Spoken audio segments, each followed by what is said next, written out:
It's another absolutely beautiful day.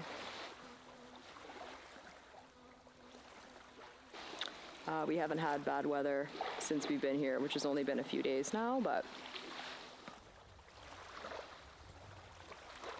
so far everything that we read or heard about the Sea of Cortez has proven to be true. It's beautiful, the dive is incredible, and there's lots of bees. Beaches are pretty nice too. So, yeah.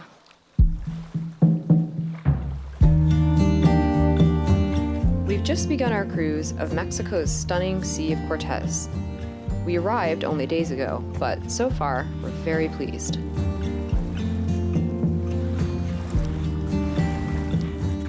These are very sharp. The pufferfish has like hypodermic needles. You have to be really careful. Well, Bill is flying the drone and I'm just exploring this little cave that has this ledge on it with all these skeletons. Fish skeletons and crab shells and lobster carcass. A lot of like pufferfish skeletons. It's kind of cool, this little spot. I got some cool shots of the mountains. It's really cool. Bill's getting some shots of our new backyard before we move on to a more exciting activity, scuba diving. We're here on Mexico's western coast, between the Baja California Peninsula and mainland Mexico, anchored in water considered to be among the world's most biologically diverse. Our free dive the other day showed immense promise, and today, on our dive, we'll put the sea to the test again.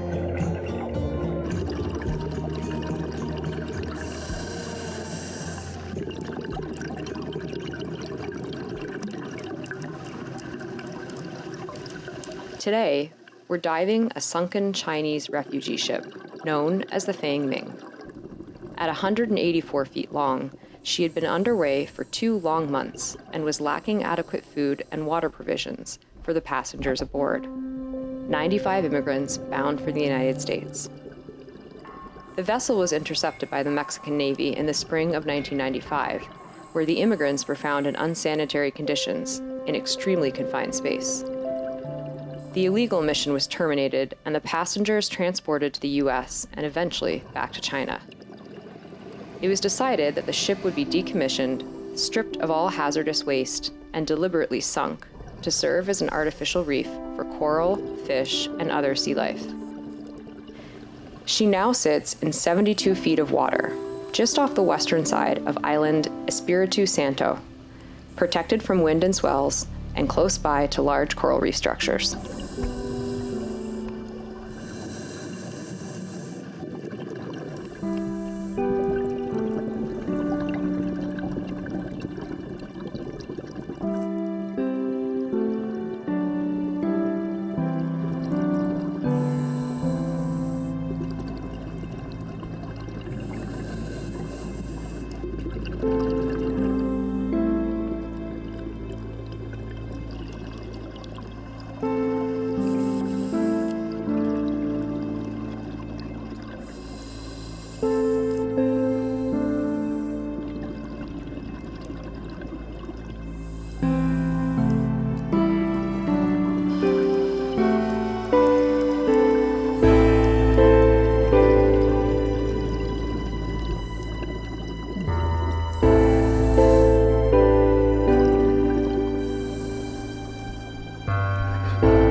We are headed over to the Internet Cafe, aka One Life. They have Starlink, so Bill's starting the dinghy because we're gonna do a little bit of work. Yeah, So the fact that they have Starlink is really great. And Delos still has a dome, but it's just a little slower than Starlink. So we kind of, upgraded. We're taking our own coffee over to the cafe. Have our laptop in here. Scare Sierra. You can see it's a gorgeous day.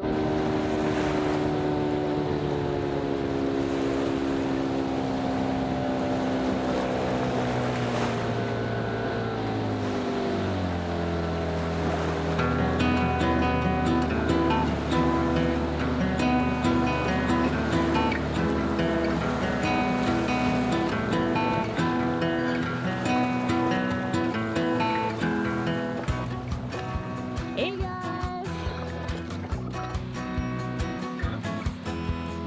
So, this is the Internet Cafe. Gary's hard at work. Working really hard.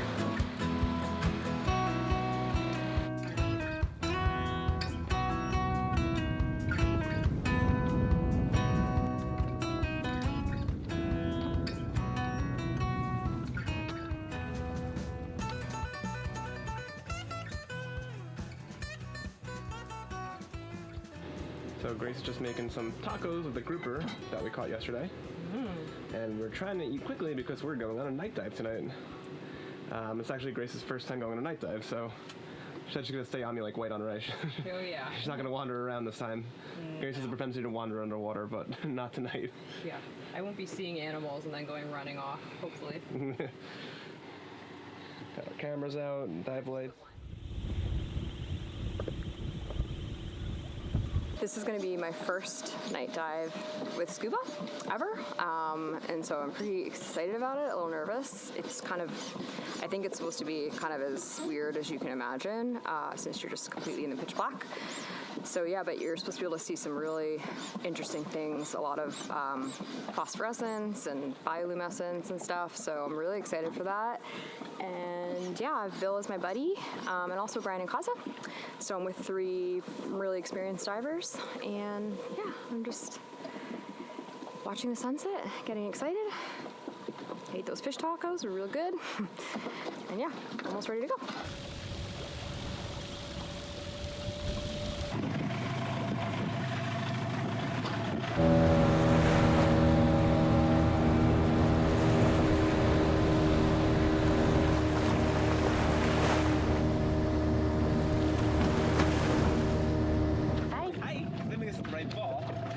Being a little bit bigger, but I don't think it's you imagine us going down. Oh, like, where's the wreck? wow, we really sucked this night diving thing. Still see some cool stuff. Yeah, this is it. Nice, Brian. I was coming at this. Looks like quite So as you can see, I have quite the knife collection I've accumulated over the years. That is why I was particularly excited to receive today this knife set from Kamikoto. The knife set comes in a heavy-duty ash wood box, which is great for safely storing the knives, as well as making a great gift. Let's open them up and check out how they feel. The balance on these knives is incredible. It just feels really good to hold in your hand. Kamikoto knives are made with real Japanese steel, and it falls on a tradition that is over 800 years old in using steel to make knives in Japan. Also, each knife is individually inspected. I'm curious to see how they're going to chop. They feel really sharp, they feel really well balanced in my hand. I had read that these are used by Michelin star chefs around the world. I'm gonna go chop some garlic with it now and see how that works. Wow. That is pretty sharp. It feels effortless. Sounds like a sword. You hear that Japanese steel? Alright guys, it's time for the big test here. A couple hours later, you can see I have this beautiful pork tenderloin. Let's see how she cuts. And they look so well weighted. Oh man, it's like butter. Yeah. I am super impressed with the cutting ability of this knife. That was so easy. It's also kind of cool because these knives have a lifetime guarantee. You know how hard we are on gear on CALICOSKIES. Right now, Kamikoto is having a Black Friday sale, and we are happy to offer our viewers $50 off any purchase they make using the discount code CALICOSKIES. Check the description and box above for more info.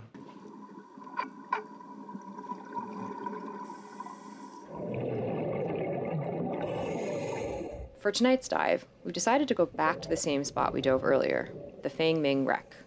We were left wanting more.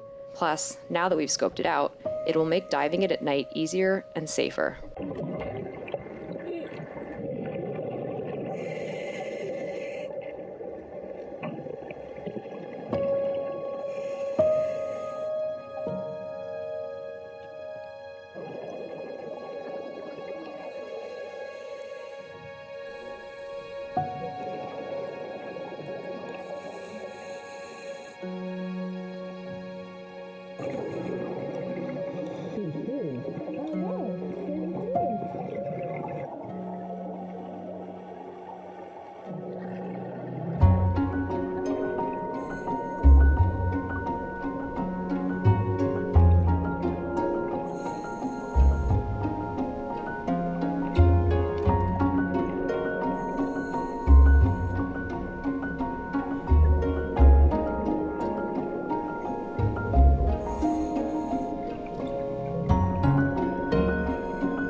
So how do you guys enjoy that? I just love that the turtles are sleeping at like before 9 o'clock.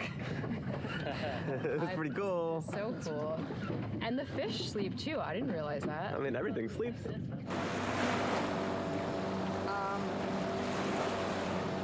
So it's like the day after a full moon, and the moon is so big and beautiful right now. It's crazy. We're going over just to take a look. But we got cut off because we saw boats coming by. I was just saying how it's so crazy that fish sleep. I didn't realize they just kind of like full on sleep. So there's the moon. There you go. Wow, it's so big. It's gonna look so insignificant in this GoPro, but it's freaking huge and amazing. It's so bright.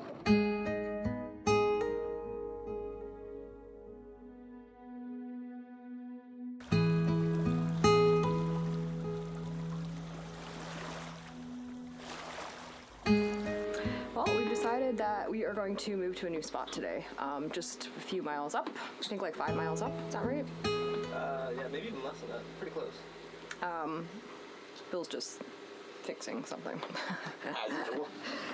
As usual. One of the many things that never makes it really on film. But so yeah, we're moving anchorages with our friends. We're all gonna go. Delos in one life. But we have a bunch of things we have to do before we leave. Which is often the case in our life.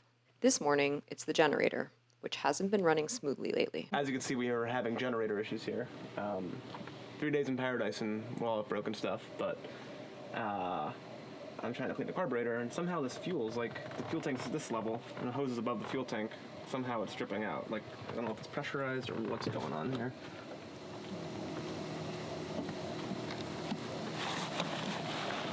There. Okay, let's get inside here now.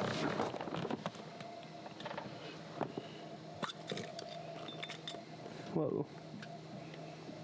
That's a lot of dirty stuff. Yeah, so something definitely grew in the fuel. Like that stuff's just probably jamming up the carburetor. So the first thing I did was just drain the carb bowl. There's a little drain screw on the bottom, and I saw this orange stuff came out in the fuel. So sometimes you get lucky, it's just like water on the bottom, and you're able to just clear it that way. Like, the water accumulates in the bottom of the carburetor. But you can see this is obviously something grew in here and tarnished, because this is the bottom of the carburetor. So this stuff is probably just breaking free and jamming up the jet. So I'm gonna clean this up, get it cleaned up, and then there's a little jet inside here that I'm gonna remove and clean. So I got my carb cleaner.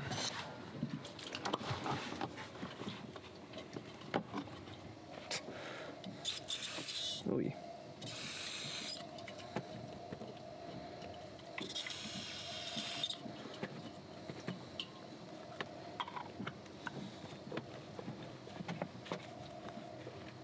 That's not what this stuff is.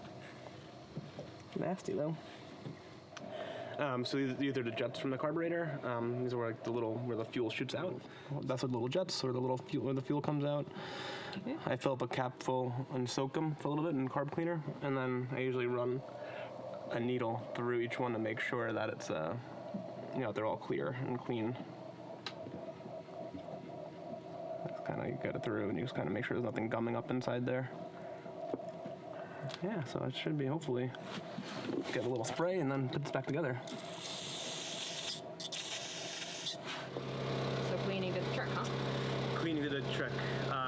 There was definitely a bunch of that algae that I showed you guys was inside the carburetor bowl, but you can hear now it's running, and yeah. Ooh, so this means Grace is having a heat aircon stroke. goes on. So air conditioning's on again. I was promised some AC. Man, she holds that to me. Exactly. Hold me to that. It is 92. So it's hard to edit.